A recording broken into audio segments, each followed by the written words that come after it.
টলিউডে কি সত্যিই শুরু হতে চলেছে নতুন যুগ? রাজ্যের সাম্প্রতিক রাজনৈতিক পালাবদলের পর বদলে যাচ্ছে শুধু প্রশাসনের সমীকরণ নয়, বদল আসছে বাংলা চলচ্চিত্র শিল্পেও।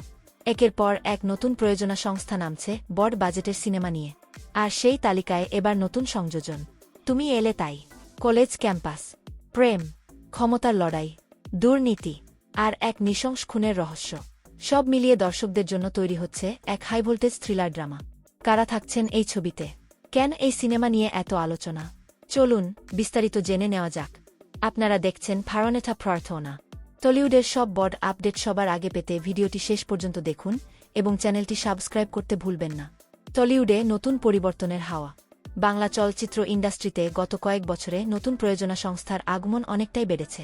বড় বড় ব্যানারের পাশাপাশি নতুন সংস্থাগুলিও এখন দর্শকদের জন্য ভিন্নধর্মী গল্প নিয়ে কাজ করছে।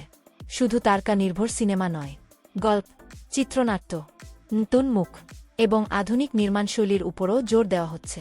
এই পরিবর্তনের ধারাকেই আরও এগিয়ে নিয়ে যেতে মাঠে নেমেছে অ্যাম্পল ড্রিম ডেভেলপার্স। তৃতীয় ছবির ঘোষণা। নিজেদের প্রথম দুটি প্রজেক্টের পর এবার সংস্থাটি আনুষ্ঠানিকভাবে ঘোষণা করল তাদের তৃতীয় হেভিওয়েট ফিচার ফিল্ম তুমি এলে তাই। ইতিমধ্যেই বোলপুরের মনোরম লোকেশনে শুরু হয়ে গেছে ছবির প্রথম শিডিউলের শুটিং।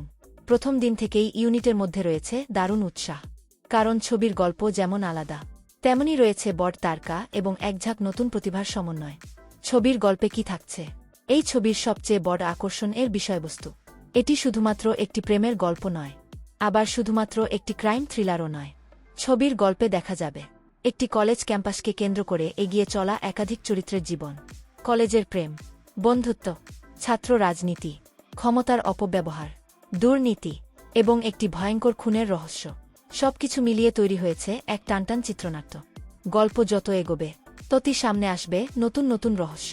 দর্শকদের শেষ পর্যন্ত ধরে রাখার মতো সমস্ত উপাদানই রয়েছে এই ছবিতে। কারা তৈরি করছেন এই ছবি? ছবিটি পরিচালনা করছেন রত্নাকর কর্মকার। গল্পের ভাবনা মুনমুন দাসের। চিত্রনাট্য লিখেছেন অমল চক্রবর্তী। নির্মাতাদের দাবি, এটি শুধু একটি বাণিজ্যিক ছবি নয়, বরং এমন একটি সিনেমা যেখানে বিনোদনের পাশাপাশি থাকবে সমাজের বাস্তব চিত্র, নতুন মুখদের বড় সুযোগ। এই ছবির আরও একটি বিশেষ দিক হল নতুন শিল্পীদের সুযোগ দেওয়া। প্রযোজক অমিত কুমার সিনহা জানিয়েছেন, বাংলা সিনেমার উন্নতি তখনই সম্ভব যখন নতুন প্রতিভারা নিজেদের প্রমাণ করার সুযোগ পাবেন। তিনি বলেন, আজ যারা বড় তারকা তারাও একদিন নতুন ছিলেন, তাদেরও কেউ না কেউ প্রথম সুযোগ দিয়েছিলেন। অ্যাম্পল ড্রিম ডেভেলপার্সও সেই দায়িত্ব নিতে চায়। তাদের লক্ষ্য অভিজ্ঞ এবং নতুন শিল্পীদের একসঙ্গে নিয়ে মানসম্মত বাংলা সিনেমা তৈরি করা।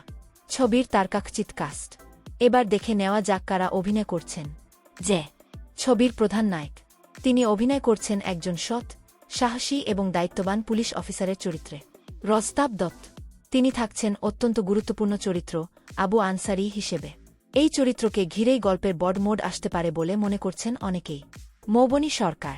তিনি অভিনয় করছেন মানসিকভাবে বিপর্যস্ত নায়িকা নীলমের চরিত্রে। এই চরিত্রটি ছবির অন্যতম আবেগঘন অংশ হতে চলেছে। মিশমি দাস। তিনি অভিনয় করছেন প্রধান নায়িকা ফলকের ভূমিকায়। কলেজ জীবনের গুরুত্বপূর্ণ চরিত্র হিসেবেই তাকে দেখা যাবে। বিশ্বনাথ বসু। তিনি থাকছেন চটপটে পুলিশ অফিসার ঘনশ্যাম হিসেবে। গল্পে তার উপস্থিতি অনেক গুরুত্বপূর্ণ। বরুণ চক্রবর্তী। পুলিশ অফিসার প্রমোদ শর্মা চরিত্রে। ভাস্কর বন্দ্যোপাধ্যায়। কলেজের প্রিন্সিপালের ভূমিকায়। ইনি গল্পের অন্যতম গুরুত্বপূর্ণ চরিত্র। অনামিকা সাহা। তিনি অভিনয় করছেন জয়ন্তী চরিত্রে। সোমা চক্রবর্তী। একটি গুরুত্বপূর্ণ সহ অভিনেত্রীর চরিত্রে। তন্নিষ্ঠা বিশ্বাস। প্রতিভা চরিত্রে দেখা যাবে তাকে। কেন এই ছবি নিয়ে এত আলোচনা? এই ছবি নিয়ে আলোচনার অন্যতম কারণ, এটি শুধুমাত্র তারকা নির্ভর নয়, বরং গল্পকেই সবচেয়ে বেশি গুরুত্ব দেওয়া হয়েছে। এর পাশাপাশি নতুন শিল্পীদের সুযোগ, রাজনৈতিক আবহ, ক্যাম্পাস ড্রামা, পুলিশ তদন্ত এবং সাসপেন্স, সব মিলিয়ে ছবিটি ইতিমধ্যেই দর্শকদের কৌতূহলের কেন্দ্রে। দর্শকদের উদ্দেশ্যে প্রযোজকের বার্তা। প্রযোজক অমিত কুমার সিনহার বক্তব্য, আমরা চাই দর্শকরা খোলা মন নিয়ে প্রেক্ষাগৃহে আসুন।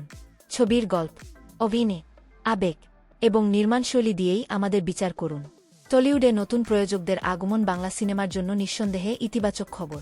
যদি ভালো গল্প, নতুন প্রতিভা এবং মানসম্পন্ন নির্মাণ একসঙ্গে পাওয়া যায়, তাহলে বাংলা সিনেমা আবারও নতুন উচ্চতায় পৌঁছাতে পারে। এখন দেখার বিষয়, তুমি এলে তাই দর্শকদের প্রত্যাশা কতটা পূরণ করতে পারে। আপনাদের কি মনে হয়, এই ছবি কি টলিউডে নতুন ইতিহাস গড়তে পারবে? কমেন্টে অবশ্যই জানান। ভিডিওটি ভালো লাগলে লাইক শেয়ার এবং সাবস্ক্রাইব করতে ভুলবেন না। ধন্যবাদ।